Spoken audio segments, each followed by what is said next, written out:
We are creatures of desire. What we most desire is meaning. What makes us suffer most is a lack of meaning. The Meaningful Life with Andrew G. Marshall. Marital therapist, author, and communications trainer Andrew G. Marshall invites guests from all walks of life to discuss what makes life meaningful. Hello, I'm Andrew G. Marshall. Welcome to The Meaningful Life. We're available on Apple, Spotify, Podbean, Amazon Music, and wherever you find your podcasts. Do you know someone who not only considers themselves special, but looks down on everybody else? Do they always have to be right, but can turn nasty and put you down? Have you been tempted to Google, what are the signs of narcissism? Perhaps you're already convinced that your partner, your parent, or boss is a narcissist. Maybe you've been told by someone that you are a narcissist, or secretly wondered it about yourself.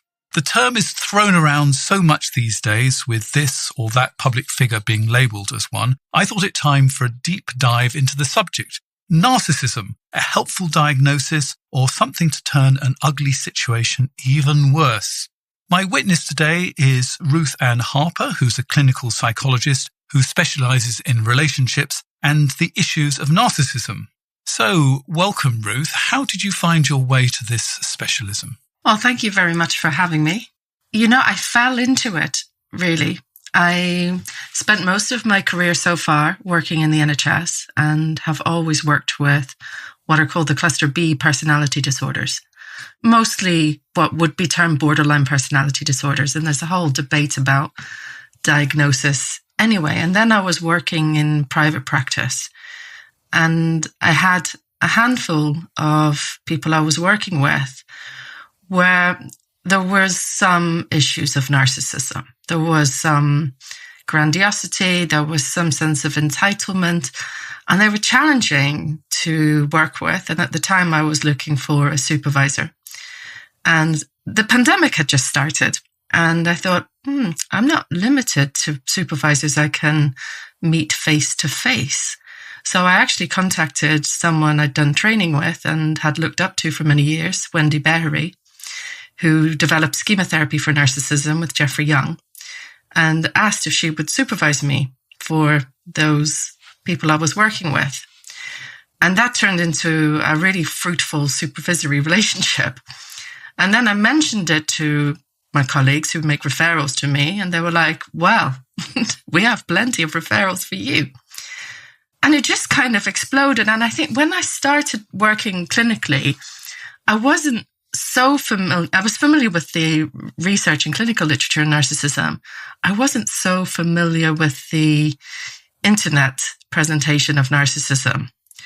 And I started to look, and I was quite shocked at just the level of vitriol and quite hateful presentations of narcissism, as well as some quite helpful aspects of it where people were really beginning to understand that perhaps their parent or their partner or their ex-partner really was abusive to them in quite emotional and psychological ways. So it's often not obvious physical abuse. There's often a lot more psychological and emotional cruelty to it.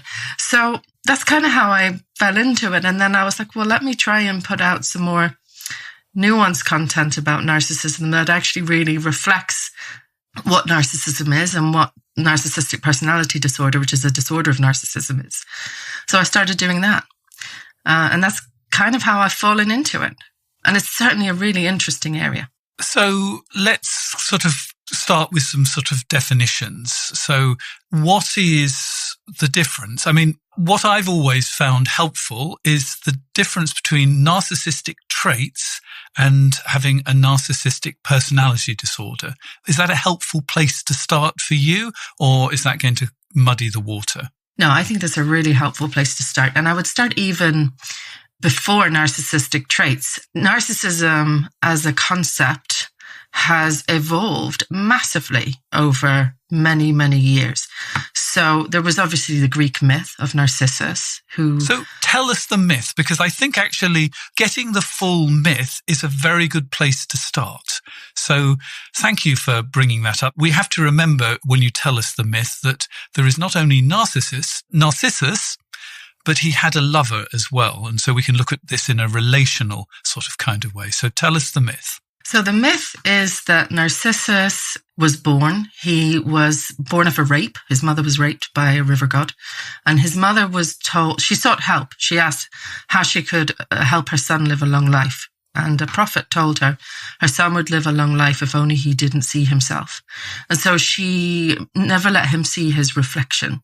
So he doesn't know who he is. And he is exceptionally attractive. And many people fall in love with him, and he rejects them all. And then one day he comes across a lake of water and he sees his reflection, and he falls in love with his reflection. And he's mesmerized by his own image. And of course, he doesn't know it's himself. And he spends many, many hours just gazing at himself, trying to embrace his lover, which of course is just a reflection. And that horrifying reality when you try to embrace it and it just dissipates in your hands. So that's him. And eventually he pursues his lover into the lake and dies. But he does have a real lover, Echo, doesn't he? He does. So the original myth, and I kind of almost think there's a poetry to this as well, that we always talk about the myth of Narcissus, and the original myth was Echo and Narcissus. She came first. Tell us about Echo. So Echo was a garden nymph. She was sprightly, she was full of life, she was full of energy, and her friends liked to have fun with Zeus. And Zeus comes to Earth, he's having a great time with Echo's friends, and his wife, Hera, gets suspicious. And so she comes to see what he's up to, and Echo sees her coming and distracts her with chatter. And Hera realizes what Echo is doing, and she curses her. And she takes away her voice, except she can repeat the last words someone else has spoken. So Echo falls in love with Narcissus, and she's seeking a genuine connection with him, but all she can do is repeat back to Narcissus what he says. And she irritates him, and he rejects her. And she also flees in shame. And different stories have different endings, but I quite like the idea that she flees in shame and hides in a cave. And that's where we hear her today.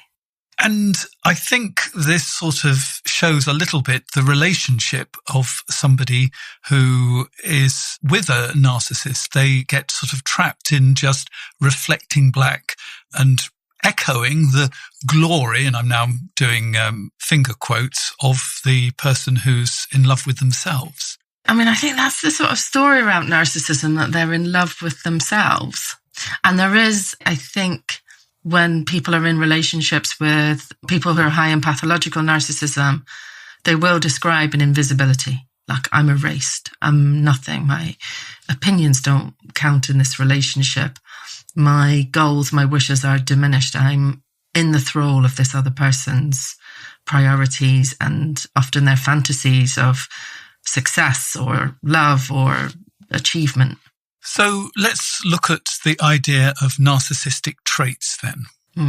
So if you go right back into the early literature, the first mention of narcissism was Ellis Havelock, and he used it to describe, it sounds like basically compulsive masturbation. So patients who couldn't stop touching themselves, couldn't stop kissing themselves.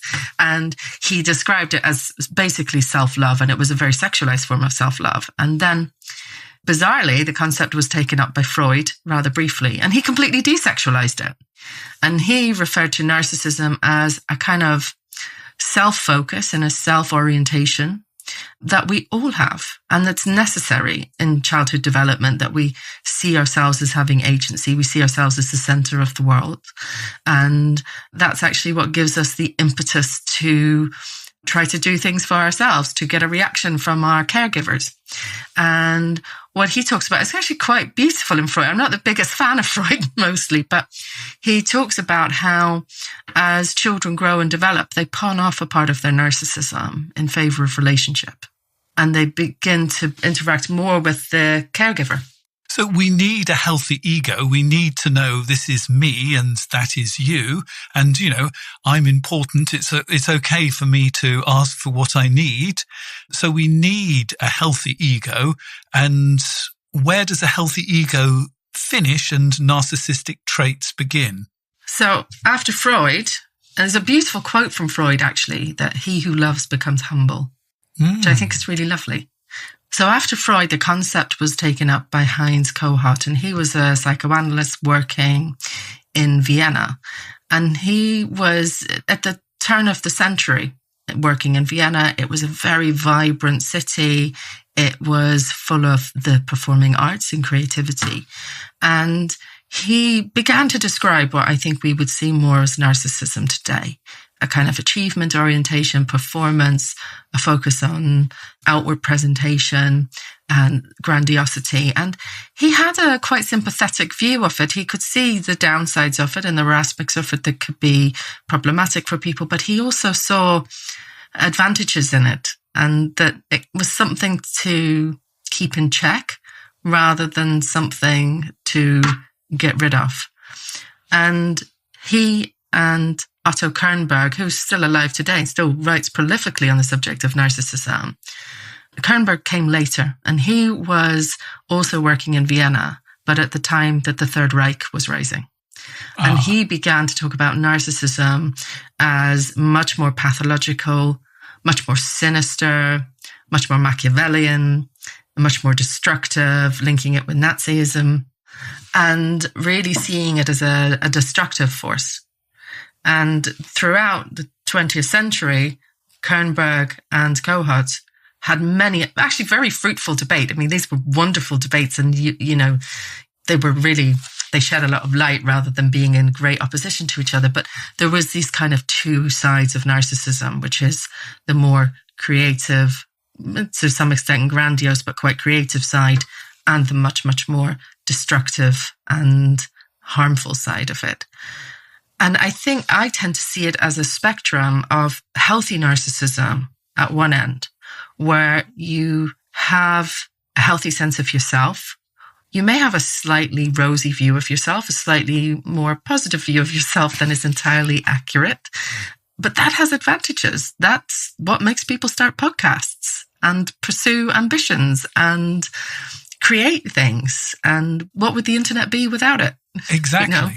So we need a degree of that. If you think of that as the middle, at the sort of, you can have a lack of that. You can have a lack of self-esteem, a lack of a positive sense of yourself. You can have a really nasty inner critic, to also, as well as having an inner critic, have a rosy friend. That seems quite good to me. So yeah. I like the idea of this spectrum, but we're beginning to get past the point of, how should we put it, the majority of the population, and we're getting more into something that is more destructive. Yeah, so as you then climb up to the other end of the spectrum, you begin to get narcissistic traits, which may be a lack of empathy for other people and an inability to tolerate yourself as being anything less than extraordinary, a need to achieve and to perform and to value yourself only on the basis of your achievements and your performance in some area. And that might be in your career, it might be in your physical appearance, it might be in your fame, it might be in your intelligence, can also, and not infrequently, be in the area of your relationships, a fantasy of ideal love, which of course can be catastrophic for people's relationships, whether that's a parent-child relationship or a friendship or a romantic relationship. So you have to be a wonderful parent, and actually, if you don't actually meet your own internal desire to be, this wonderful parent, this beacon of light, you can start to get very angry with anybody who doesn't join the chorus of approval. And you can also be very angry with other people, for example, the other parent who doesn't actually agree 100% with your way of parenting. Or with the child who does not conform to your vision of a perfect child, who doesn't, who has their own opinions or has their own vulnerabilities. I mean, really highly narcissistic people really struggle if their child is struggling. because they see it as such a reflection of them. So it becomes, well, I'm not a good enough parent. I failed in some way because my child is not this picture of perfection. And so they can actually become very punitive towards the child in that situation in some cases. Yeah, I see quite a lot of clients who say, my relationship with my mother or my father was fine up to about sort of 11 or 12 when I began to have opinions of my own. And then it went very nastily downhill from there onwards. Yeah. Is that something you recognise too? Yeah, and I think it's just the sort of, the child at that age, I guess, is no longer reflecting back to the parent. They have their own opinions, they have their own mind. And they really have their own mind, and they're perhaps a little less concerned about pleasing you. Little kids love to please and get praised. Teenagers are a little bit more willing to offend. So that can be a real problem for a parent who's high in narcissism. So when does having narcissistic traits or being high in narcissism actually cross over into what is categorized as a disorder? Well, that's when it is causing it's really interfering with your quality of life. It's disabling. It's preventing you from having good relationships. It's preventing you from being able to have a meaningful career. And I mean, there's a bit of a debate around this because there are, I've certainly worked with people who are very high in narcissism and they can excel in one area. So they might be fantastic at work. They can be very creative. They can be entrepreneurial. They can be leaders in their field. They're often mavericks. And I sometimes tell the story that I had a boss who, in retrospect, I think was quite narcissistic, but in a not bad sense of the word, because he was brilliant. He really was brilliant at what he did. And being his junior, I was just getting into psychology at the time, had many perks. Because he got me into conferences and lectures and training events that most people at my level didn't get near. But I guess there was a downside too. What was the downside? Well, he would have said himself that the impact of his work meant his family were often annoyed at him because of the amount of time he'd spend at the office and the importance he gave to his work over other things. But he was very open with that, actually. That wasn't a secret. No. And I don't think I don't even think he'd come close to meeting criteria for narcissistic personality disorder, but you can kind of see how, if that was to become more extreme, that he might. And he was a very fair and reasoned employer. He was very, very supportive actually in many ways. But what I've also seen sometimes is that these can be quite cruel bosses. They expect perfection of their employees. They have really not much tolerant for their employees' needs and weaknesses and don't see much point in supporting an employee or cutting them some slack if they're going through a difficult time. So armchair Googling of, what are the 7 signs of a narcissist? What do you think of that idea? It's a double-edged sword. I have certainly met people for whom beginning to understand that this other person who was so hurtful and abusive to me had an issue of narcissism, and to understand something about where that comes from, to understand that it wasn't their behaviour that created the other person's pattern, and that can be really helpful.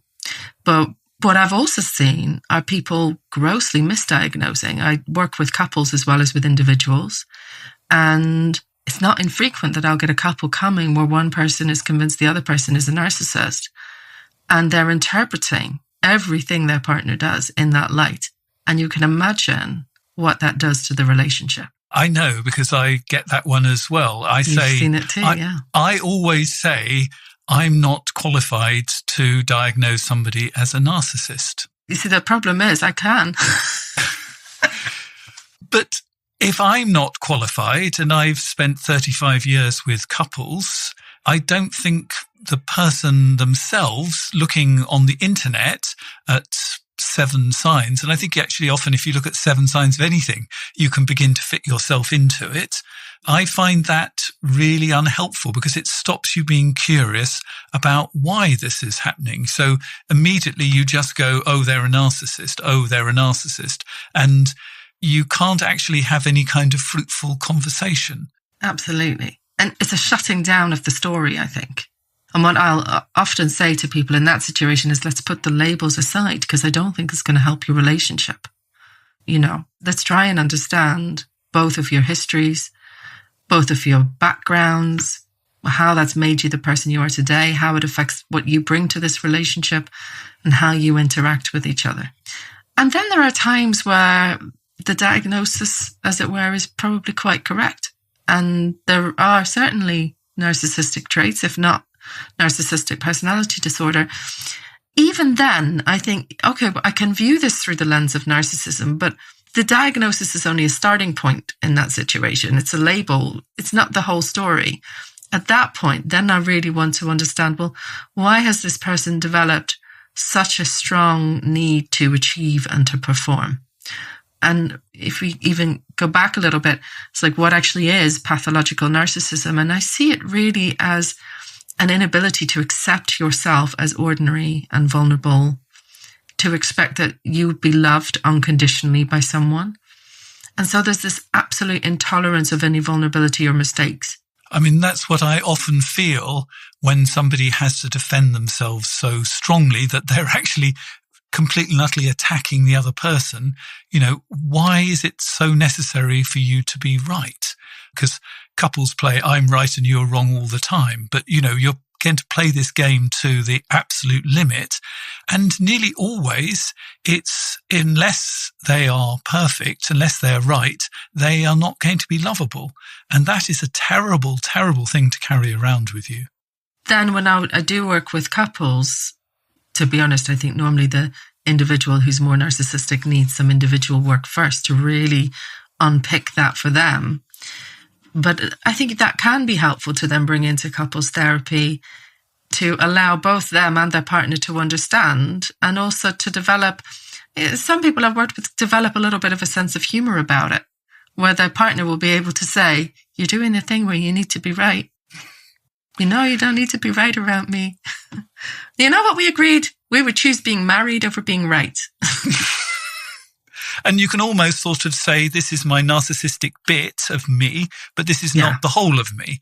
That sort of idea. So instead of it actually being a label that actually takes up the whole of you, it's one part of your personality, and there are all sorts of other parts of your personality that could come into play too. So how do you actually work out if, somebody has got narcissistic traits or they have actually got a pathological problem? How do you actually make that diagnosis? I mean, I don't really make diagnoses in that way in my work. For me, it's like, I'm not that worried about where that line is. I'm much more worried, is this a useful framework within which to understand your problem?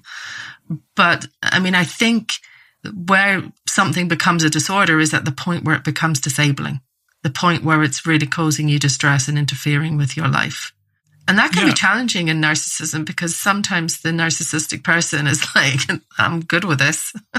Or I want to be the biggest narcissist on the block. Absolutely. And sometimes, I've had people say to me, do you think I'm a narcissist? And I'm like, yeah, I do actually. And I'd couch that in, let's talk about what narcissism actually is. This is not me saying that you're the bad guy.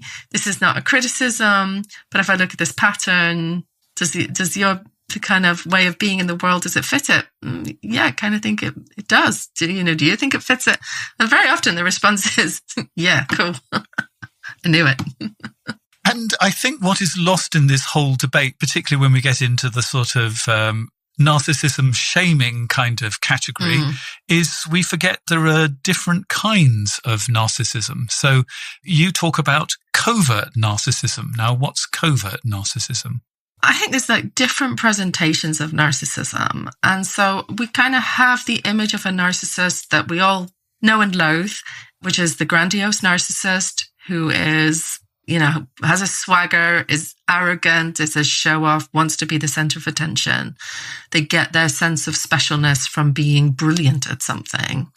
Whereas covert narcissism is getting that sense of specialness from something else, maybe from being the most oppressed person, the one who suffered the most victimized, the most overlooked, that kind of sense of unrecognized brilliance. And that's a different presentation, and it's often one that is missed, because I certainly know that for me, when I'm with someone who's got that presentation, I know my own reaction to it. I feel guilty. Because what usually happens is someone's telling me stories about being a victim and how difficult their life is, and I don't feel especially empathic. Ooh. And I'm like, that's a real, so as a therapist, I'm like, I'm usually pretty empathic. I'm usually someone who responds with a lot of warmth to people's stories. And I'm not saying like that's the litmus test. If I don't feel empathic, you're a covert narcissist. But, it's not diagnostic, but it's interesting. And I'm like, yeah, it's because this person, the way that someone's telling their story is erasing of other people. And it's also about needing a constant sense of validation. I'm okay. I'm good. I am brilliant, really. Other people just don't appreciate it. And it's an interesting dynamic. And I think for people who are in relationships with someone like that, it's exhausting. It's really draining, because there isn't space for your challenges, for the things that make you suffer. And you can also get the kindest narcissist, can't you? That they're competing to be the best help for everybody else. Yeah. Yeah. So that's a kind of narcissist. I mean, I don't think these are different. They're different presentations of the same thing, but it's kind of called communal narcissism. And that is getting your sense of value from being the most giving or the most charitable or the most ethical or the most moral person in the room. I mean, anyone who's ever been on a PTA will probably know what this is. And the difficult part is they then make you feel guilty because you haven't actually signed away your life to the PTA. Absolutely. Absolutely. And there's also, again, it's very, look at me, it's centered on me and validate me.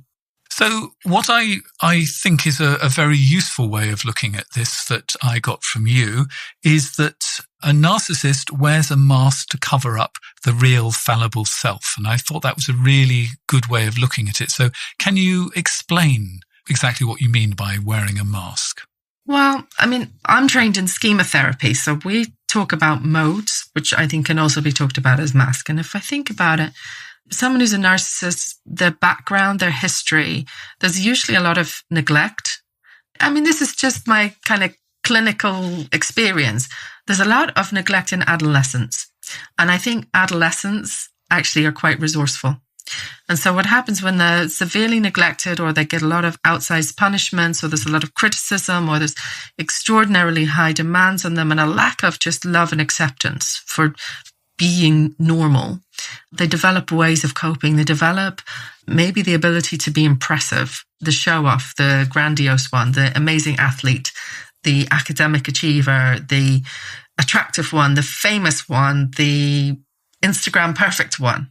There is that kind of grandiose image that gets presented. But you also get, if that is shattered or challenged, you can also get more like defensive modes. So you can get modes like the defensive one, the angry, enraged protector, who is going to defend themselves at all costs and never admit weakness or vulnerability. So that's a mode. And you also, I mean, this is painful to live with. I think it's really important to acknowledge people with NPD are really suffering. There's extraordinarily high levels of depression and anxiety disorders and a huge amount of substance abuse. And I think there's also a mode of self-soothing and detaching. I'm going to detach and go and drink to oblivion, or use substances, or use very stimulatory behaviors, because it kind of creates a sort of excitement. So using drugs like cocaine, or using quite extreme or high-risk sexual activities to get a kick, but in a way that is more about not feeling pain and vulnerability underneath, because that's intolerable. And almost the narcissist, or the person with the narcissistic personality disorder, almost wants you to wear a mask too.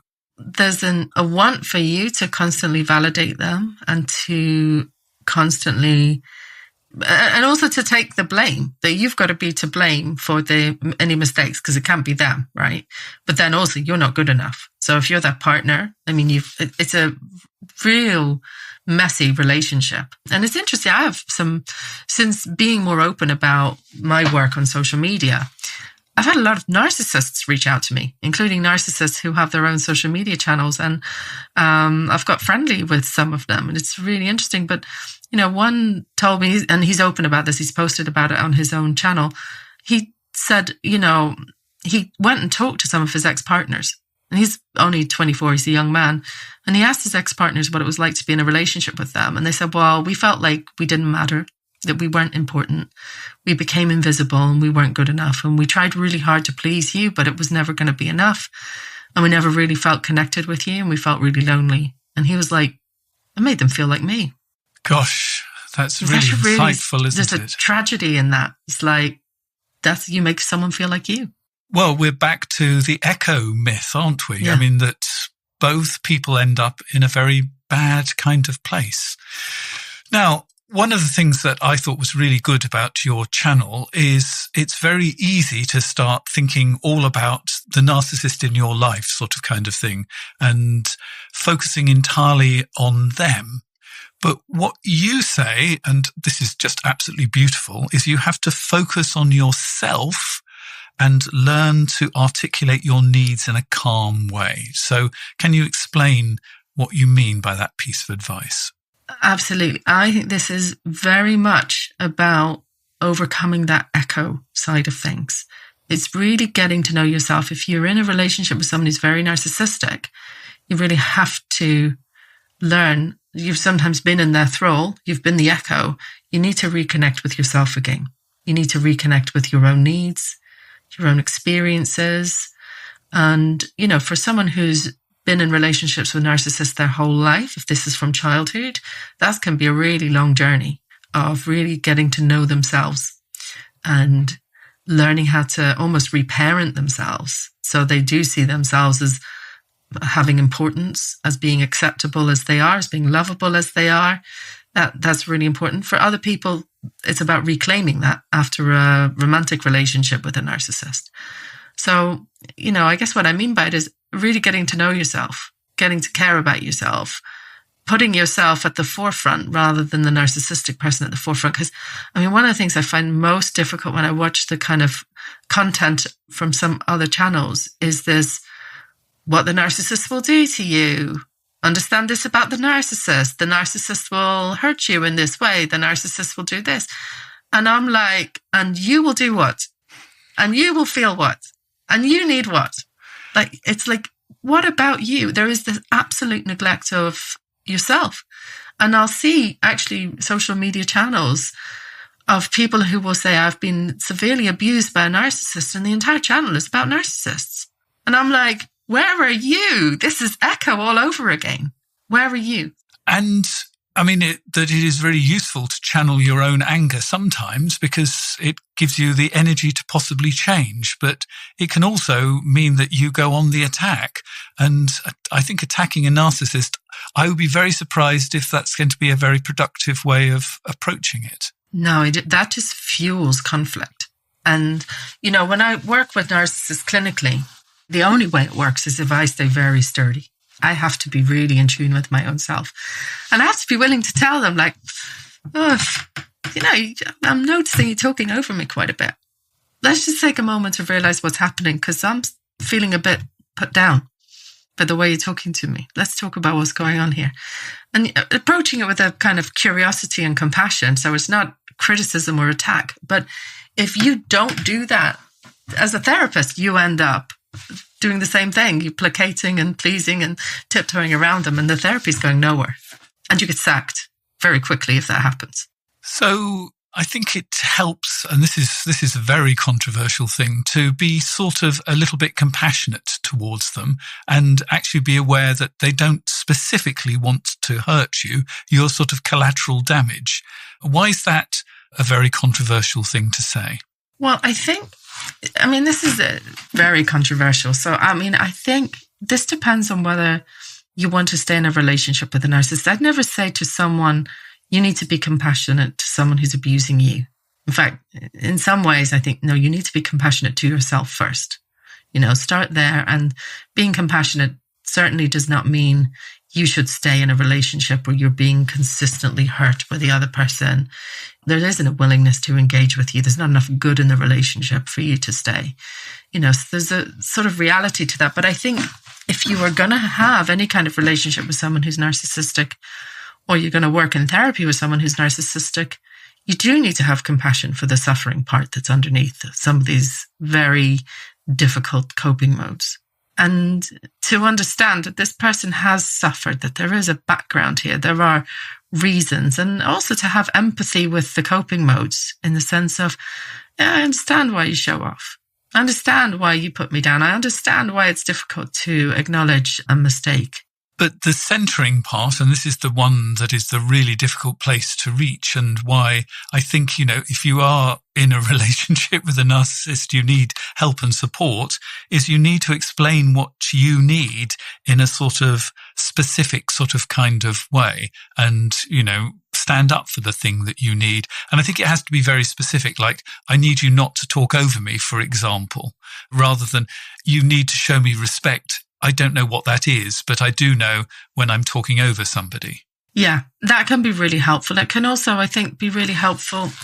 There needs to be a bit of reality here, because the other person may not meet your needs. They may not choose to meet your needs. They may not be able to do that. So there's a kind of need to have a bit of a reality check. Narcissists are not one thing. It exists on a spectrum. There are degrees of severity. Some narcissists I've worked with are actually really responsive to specific requests. Believe it or not, they actually want to please their partners because they get validation from doing that. And that's, so there can be a kind of good aspect to that, but certainly not saying it in a critical way. Like, you always talk over me. And, it's like, I need you not to talk over me. I need you to listen to me with this. Or I would really like you to listen to me and just be empathic. You don't have to fix this problem. That's what I value from you. It's not the fixing, it's the listening right now. And other times, when I work with adult children of narcissistic parents, I'll often say, think about your boundaries and what is going to help foster a better dynamic with your parents, which might mean don't go home for 2 weeks over Christmas. Yes. I know they really want you and they have this idea of this picture perfect family Christmas. You and I both know that isn't happening. Far better to go and have a few hours that you enjoy than to go for 2 weeks and never want to see them again. And another really common one I'll suggest to people is, when do they start drinking? Because good time to leave. Visit them? Why don't you visit them? If they start drinking in the evening, why don't you make sure that you're on your way home after lunch? Yeah. After the coffee is drunk, that's the time for you to be heading out the door. Absolutely. Or maybe you think, it doesn't work to be sitting in my mother's house listening to her constantly. Maybe we go out somewhere. Maybe we go out for a walk.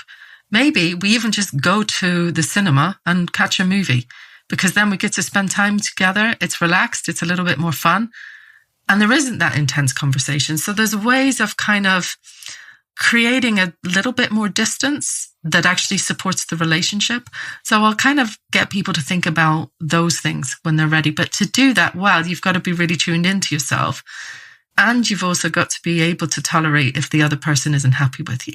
And that is really important, isn't it? So you really do need to have your feet on the ground so that you've got not only good boundaries, but you've got good coping mechanisms, that you can hear the criticism without actually thinking it must be true, for example. Absolutely. Yeah. It's allowing that to go over your head. And also allowing yourself to say, I don't think that's true, Mum. The one thing I often suggest to people who have narcissistic parents, particularly mothers, it seems to come up more with mothers, and their mother's very critical. I'll often say to them, why don't you smile at her and say, I love how you always look out for me. You want me to be the best that I can be. And I appreciate that. That's what you're doing. I understand that. Completely get it. And you know what? I think you've done a good job. Because look at me. I think I'm pretty good. You've done well. You can relax, Mum. Relax. That is a beautiful script Thank you very much for that, Ruth. Yeah. And I'll often say, play with that. Find a way to say that in your language with your parent.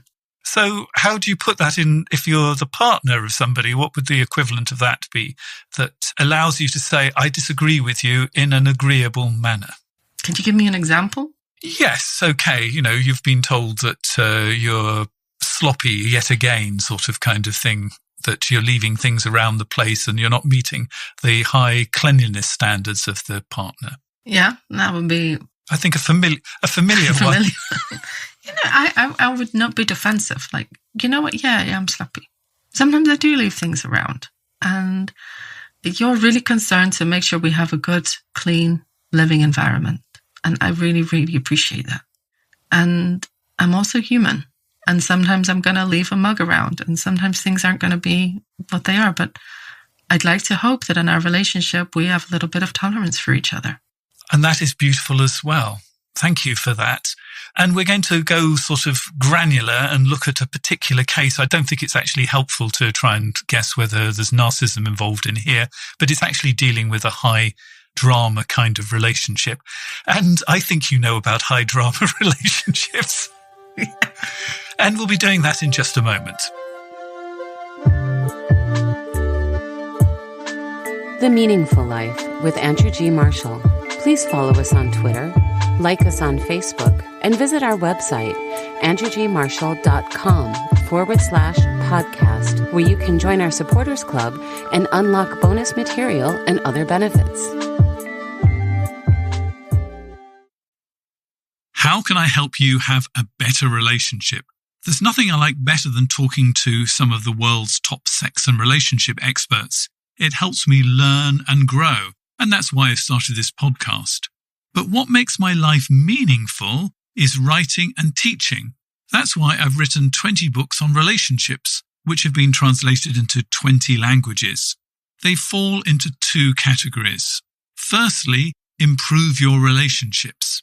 In this category, I'd like to recommend Happy Couple Handbook, Powerful Love Hacks for a Successful Relationship. I cover constructive arguing, be a better listener, use carrots rather than sticks, and how to forgive and move on. In the second category, which is called Rescue Your Relationship, I have books like I Love You But I'm Not in Love with You, my international bestseller, Can We Start Again? 50 Questions to Fall Back in Love, My Wife Doesn't Love Me Anymore, and My Husband Doesn't Love Me Anymore and He's Texting Someone Else. You can find out more about these books, along with details about how to get involved with the show and send in your question to be discussed with my guests at my website, www.andrewgmarshall.com.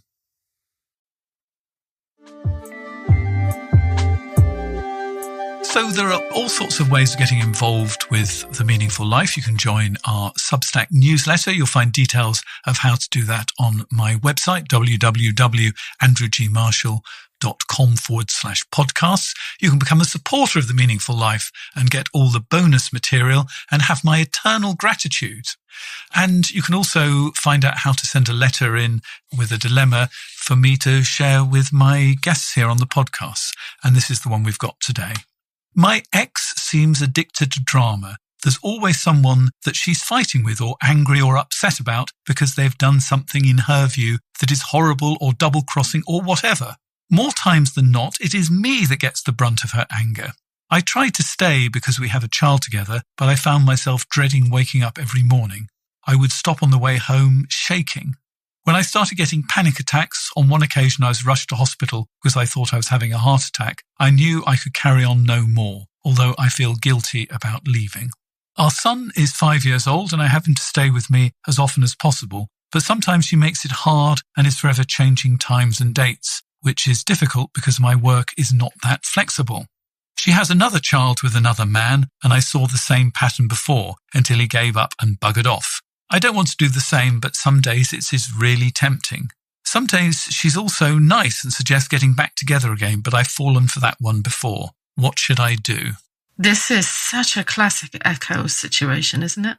Like, this guy's with this woman and she's really dominating the conversation and it feels like he's lost himself. He's quite invisible here. He's just there to be the sounding board for her and all of the drama and the conflict that she ends up in. So I really felt for him, actually, because, clearly this is really distressing to be just this anxious. And then I thought, well, where are you? What do you want? Good question. I'm like, what do you want here? And what I think it'd be very helpful for him to think, what are my priorities? Which clearly is the son. He wants time with the son and to maintain that relationship. And it may also be kind of a peaceful life. I was going to say that. I think a lot of men in general opt for a peaceful life over everything else. And I think that's what he does want. How do you get that? It's difficult because his ex-partner is creating drama and may well quite intentionally create some drama around the visits, because that's how she gets his attention and a reaction from him. I mean, the first thing I would suggest to him, which is very pragmatic, would be, have you spoken to a solicitor? Are there some formal contact arrangements here? Because I think that can be, there's a risk in doing that because it can create high conflict. So I wouldn't necessarily suggest take this to court, but I would get some advice about what you should expect. What would be a reasonable agreement? And I would try to, as far as possible, get some sort of written agreement around what everyone expects. And the way maybe to put that to his ex-partner would be, you and I are both really concerned to be good parents. We both want what's best for our son. And I want to make sure that I'm there for him, that I'm in his life, and that we are both working together as best we can in his best interests. And I know that's what you want to. And so I'd like us to come to an agreement so we both know where we're at. We both have expectations, because I don't want you to have to look after him because I have to work and we haven't communicated about when I'm working and, where I can and can't be flexible. So kind of something like that, and really stating the intention at the outset, which is not, how can you do this to me? You've changed the plan again. This is so unfair. Really, the intention is to create an arrangement that works for the son and works for both of them. And then I would also be thinking of reducing, he doesn't want to be in a relationship with her in the long term. So reducing contact, and think about those pick up and drop off situations. You don't want those to last a long time. Make them quick. And how do you enforce those boundaries? It's very difficult. Sometimes it's just doing it. So it might be, you can be a little clever about this. You make an arrangement. I don't know, you're going to drop off at 10 o'clock on a Saturday morning. You're like, oh, you know what? I've booked a play date for 10:30. So thank you so much for dropping him off. See you later. So kind of actually being quite, maybe a little bit devious of making sure that you cut off some of those opportunities if you can. And it may also be like, enjoy your day. Off you go. I hope you have a wonderful day. Enjoy. You've looked after him so well all week. You really deserve this time to yourself. It's a little bit flattering. You might have to hold your nose a little bit while you say it, but, avoiding criticizing someone in this situation, because it's going to get such a strong reaction. And they're possibly also fishing for a conflict as well. Yeah. So avoid, and it's fishing for a conflict, and it's also sometimes about, there is a sort of like sense of, if this person is narcissistic, there is often a sense of, everyone hates me, nobody likes me, they all resent me. So I'm going to poke and poke and poke to test it. And of course it all blows up and there is a lot of conflict. And then it's like, see, everyone hates me. I'm such a victim. I'm so, everyone treats me so unfairly. So it's really trying to evade that dynamic if you can, and staying very calm, use praise, and don't join the dance. You don't have to join the dance. You can say, you know what, we've had a heated relationship and I'm feeling myself getting a little bit heated now. And this is particularly when they're really beginning to blow. If you can stay perfectly calm and say, we're both getting a little hot under the collar, and I don't think it's good for either of us. And I also know you don't think it's good for either of us. Let's take a break. Because I'm getting a little triggered, and I don't want that for you or for me or for our son. Or for our son to see it either. Mm. And sometimes when people are fishing for a fight, what they're looking for is attention in some kind of way, and they're looking for negative attention. So actually that sort of praise, praising what you like, even if you can't actually see it, can sometimes give them the attention without the fight. Absolutely. Absolutely. You have to think clever, don't you? You have to really be centered in yourself. You have to really know yourself. And I think that is why this question of what do I need? Who am I? Why am I so easily triggered by this thing? You know, why if somebody waves a red flag at me, do I always have to charge at it? You know, I think really understanding yourself is important, because ultimately you can control your own behaviour. You're never going to be able to control anybody else's behaviour, particularly people who are drama queens or drama kings or whatever. You're never going to be able to control them. But you, as you say, you don't have to join the dance. Yeah, absolutely. And you can also dance differently than other people do. Because you can bet when this person raises a red flag, most people charge, right? The invitation is there. You don't have to accept it, you know. But I think also sometimes when I suggest this stuff to people, they're like, this is gross. You're telling me to flatter them, praise them. It's completely inauthentic. And I'm like, no. You've got to realize this is actually about serving you. It's not about serving them. It's about creating a relationship context that is as peaceful as you can get it to be with this person. And I think you have to, when you do praise, you have to praise things that you genuinely feel. So, you know, they probably do care deeply about their child, for example. Yeah. So I think it has to be genuine, even if you're not actually feeling it at this precise moment because you've been triggered. But, you know, in general times, you do think that they want the best for their child, or, as you said with the mother, that they want the best for you. Even if they're doing it in a really destructive way. Absolutely. You know, you can, when you're actually with your 2 feet on the ground and you're centered, you do actually feel that. You might not at this precise second, but you can be genuine about it because you feel about it that way when you're in centered mode, feet both on the ground. Yeah. Well, I think as well, the language of modes can be very helpful there too, because we all have modes, right? And, you know, I'll often talk to people about, well, okay, you have your little vulnerable child mode. You have your own, well, we all have our own experiences from childhood that may lead us to certain coping modes. And maybe one of this person's coping modes is to try to please all the time, try to placate and keep the other person happy. It'd be kind of interesting to know where that's from in some ways, but it's a mode. Another person's mode might actually be to charge and to have the fight, which is also a mode. And I'll often, with people in these situations, I'll often almost do an imagery exercise when I'm like, well, let's take your little self, that little vulnerable you, and put them somewhere safe. They don't have to deal with this. You've got a healthy, sturdy adult side that can deal with it. And let's tell your coping modes that they need to take a back seat here. I don't want them at the steering wheel. Other modes are available. Yeah. And I'm like, where is your healthy, sturdy adult you? Let's nurture that side. The sturdy adult you. And I hope that you've got in contact with that listening to this podcast. We're beginning to run out of time, so I have to ask you as a witness on the meaningful life, what makes your life meaningful?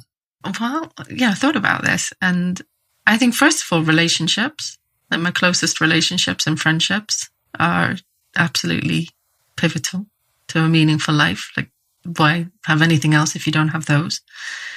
And then I think meaningful work is really important to me, to do something that's challenging. And I certainly went and chose a challenging specialty. So I don't like to do the easy things. So, doing something that's meaningful and challenging.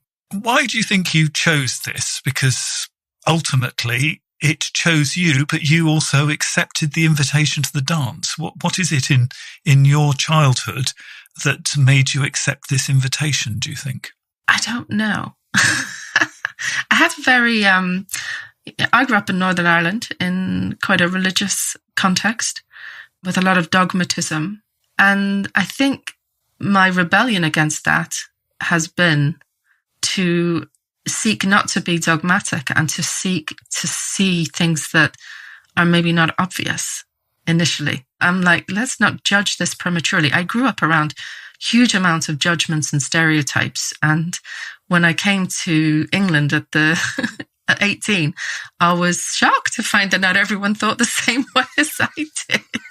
But in the best possible way, I was also endlessly fascinated, and it opened my eyes. And I think that side of it, like, we have this story about narcissism that's so one-dimensional.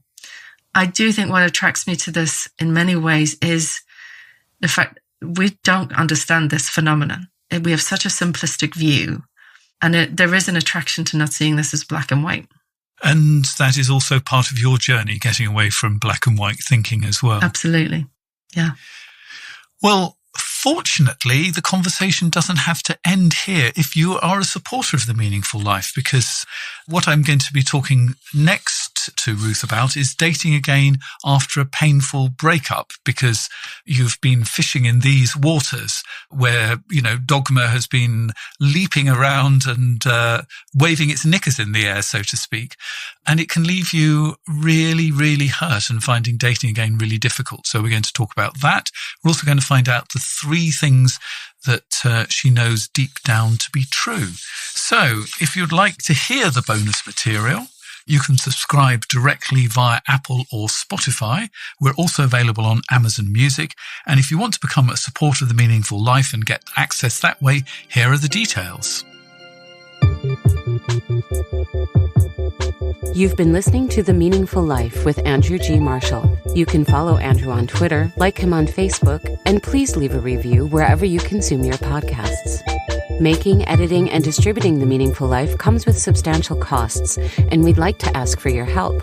Visit our website, andrewgmarshall.com/podcast, where you can join our supporters club and unlock bonus material for every program, send in a letter to be discussed by Andrew and his guests, and join a community of other people seeking to make their life meaningful.